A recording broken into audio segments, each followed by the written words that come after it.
Hello everyone, CrystalFissure here. It's Uka Uka. Here he is, and we're going to trigger a cutscene. Let's throw this Mr. Cortex guy at him, and we're going to see some funny stuff actually. Some really funny stuff.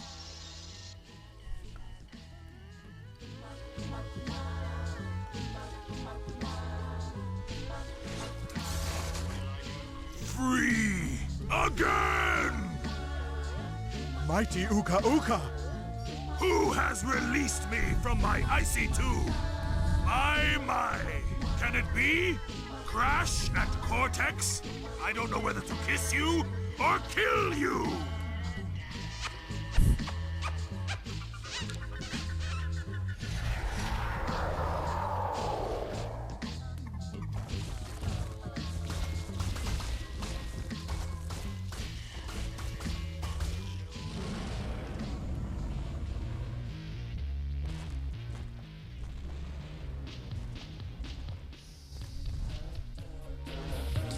Okay, the boss music in this is just amazing. Seriously, how good is this? Oh my god, it's just awesome.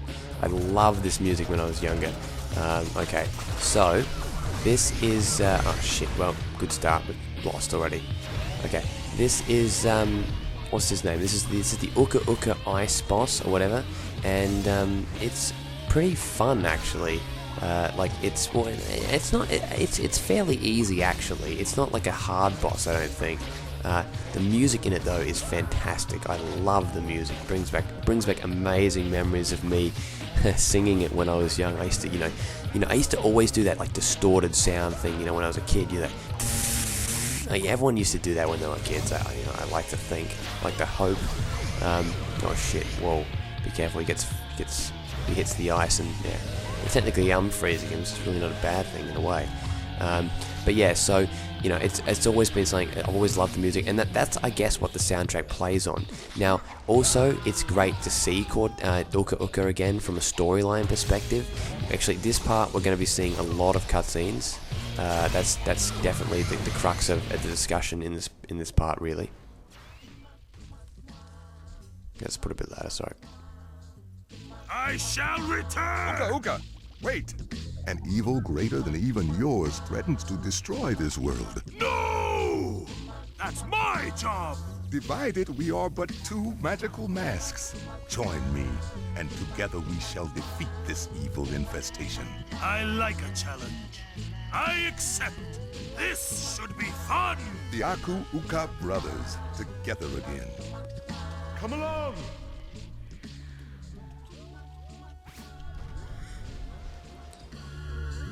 Now please, let's actually take time to just appreciate just how awesome that is. Okay, well, that's scary.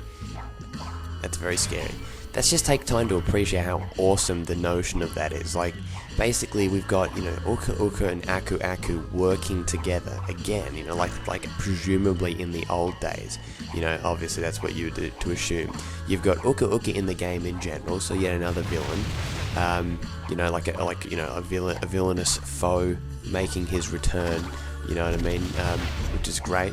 We've got some cutscenes coming up. We've got some great cutscenes actually. Like, the game's strong suit is its story. It managed to really tie in the universe of Crash Bandicoot in a way that didn't feel like, it doesn't feel shit to me. It doesn't feel like they're like, hey, we're Crash fans and we're going to put this in. Like, obviously there's parts of it they're like, they're trying to like appease people. They're like, hey, look, if you're a fan, you get this. But it doesn't feel tacked on and shit. It feels like it's coming from like a genuine, like, a genuine fan in these Traveler's Tales developers. Like, they actually did grow up with the characters, or played when they're adults or whatever, and they loved the characters and they wanted to use them in a way that kind of feels like referential and fun and poking fun at the past, that kind of thing. There's actually a line in the game that was cut that goes along the lines of, it says, it goes something like, shit, okay, that's really stupid what they've done here,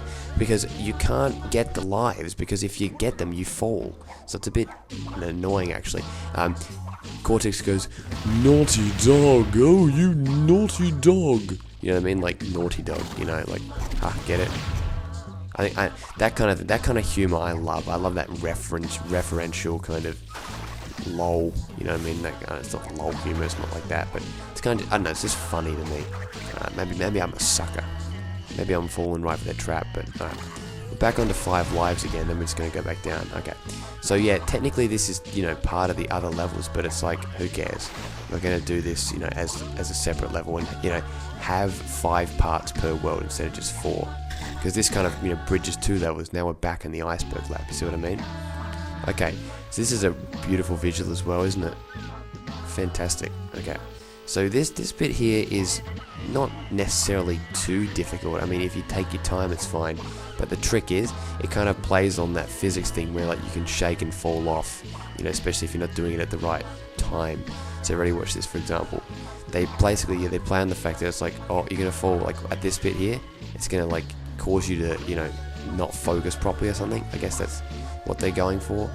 And yeah, if you wanted to, you could probably get through this all in just the minimum required jumps. But I just want to make sure we get enough time. Now, put the music up. The door opens very much like a Jack and Daxter. Yeah, it reminds me of Jack and Daxter so much.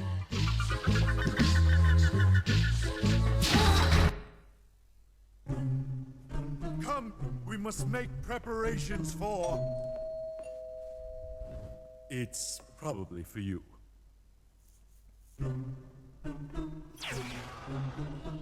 Trick or treat, trick or treat.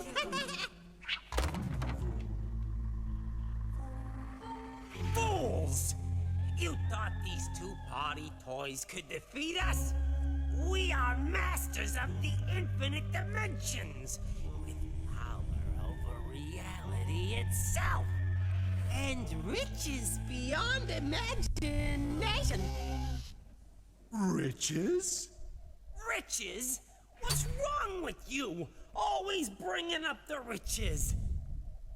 You don't remember us, do you, Doctor? Should I? You ruined our lives.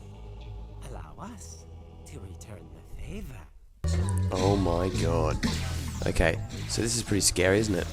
We got some enemies that are peering at it, and oh shit, the cut there, sorry. It's a bit shit, sorry.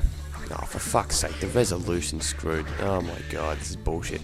Okay, so yeah, these things here, remember these were in the level Cavern Catastrophe, so I guess that's the first, like, that was, as I said, the foreshadowing. That's like the first evidence that there's like these weird things in this, like, who are they? And then all of a sudden, boom, they're actually they appear to be from some other time, some other location, as you can see there, another dimension or whatever. Maybe I've said too much for anyone that hasn't played this, but I want to enjoy the beauty that is this iceberg lab and this wonderful chair there. How awesome that is! How much this resembles a warp room in itself. You know, definitely. Okay, sorry about that. I died, so yeah, we can technically view the cut. No, we skipped the cutscene again. That's all good. You know how much this resembles a warp room. How much I feel like it definitely was going to be a warp room or something along those very lines. And then before ultimately, you know, this game, again, as I will say, getting cut. Now, I'm not going to talk about much of it yet. I will, though. Don't worry. Oh, shit. This challenge here is actually pretty difficult, mainly because of the fact that there's so many of these guys just spamming you everywhere, is that, like, eventually one of them's going to hit. See? There's just too many of them. Okay. The trick is just, okay, let them kill each other, you know? There you go. One guy. Oh god, does that guy have 2 hit points or what? But yeah, so they're like ants apparently, that's what they call them. The last level in this game is actually called Ant Agony, which is kind of a cool name. Is that meant to be like Aunt Agony? Or something like that? Like, oh shit. Shit, see look. I think they can actually kill each other though, so that's good. They can just, you know, hit each other. It's like a gladiator fight on, what's it called, Ratchet and Clank. See look, they actually have, some of them have like 2 hit points. Or you have to hit him at the right spot and it won't. Anyway, there we go. More cutscenes. Oh, no. Yes. You see, this is why nobody likes you. A curse on you, Crash Bandicoot. A curse on you all. We shall return. Oh, forget I mentioned the riches thing, huh?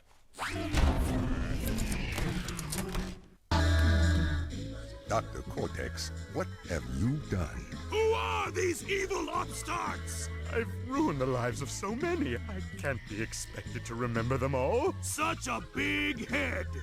Such a tiny brain. If we deliver him to the evil twins, perhaps they will spare us. But they'll kill me! That's a risk I'm willing to take. Crash, I've been like a father to you. I created you, nursed you, tried to destroy you. So what do you say? With my mighty intellect and your vacuous stupidity, we'll be unbeatable! This way!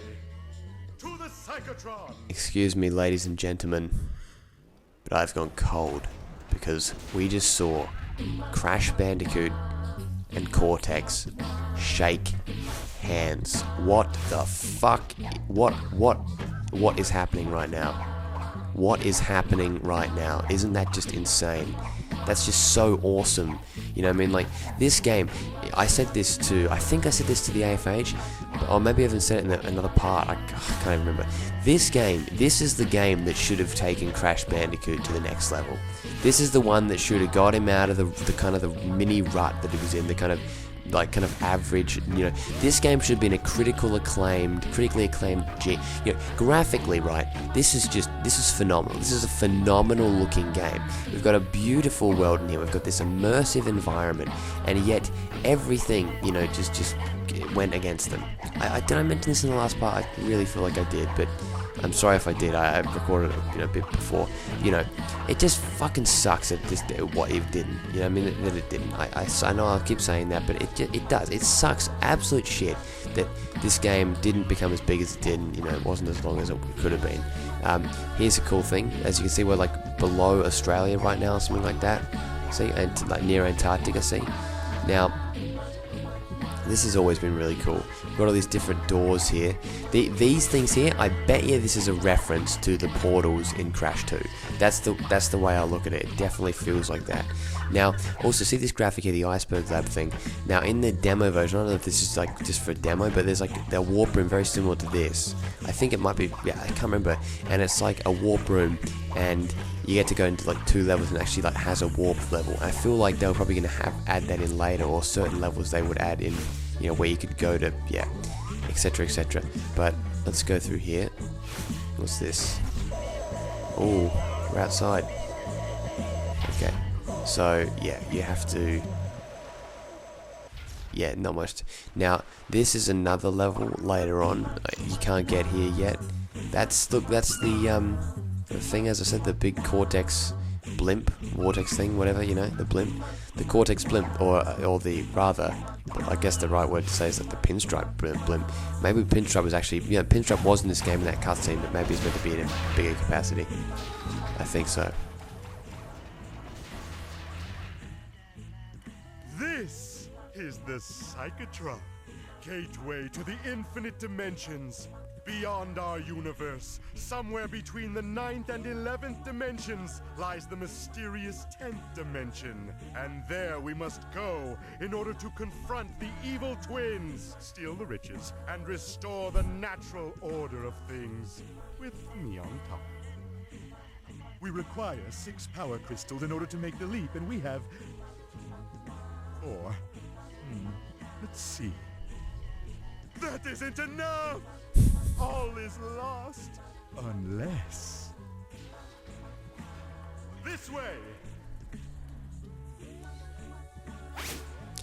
That's what crystals are for. I forgot about it. I think I said this like in ignorance a couple hours, like a couple parts ago, like, oh yeah, the crystals aren't really properly used in this. But no, they are. You need 6 crystals. How cool is that? So again, logically finding a way to implement a previous concept in a way that doesn't feel like they're just copying.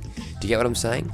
That's the kind of concept that I'm going for here. And I know it sounds like I'm trying to sound smart, but that's the way I do view it. I view it as simple as that. Now, here we are in the iceberg lab. It's going to change in a second.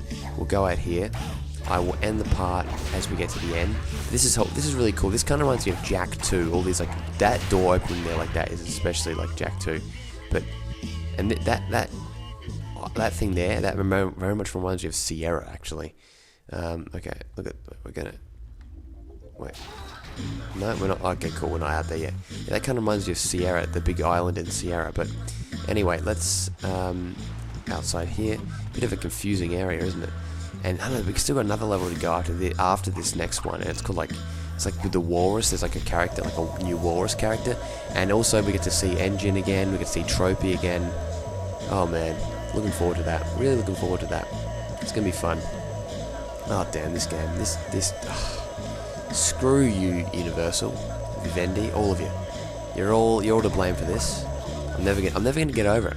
Simply put, I'm never gonna get over it.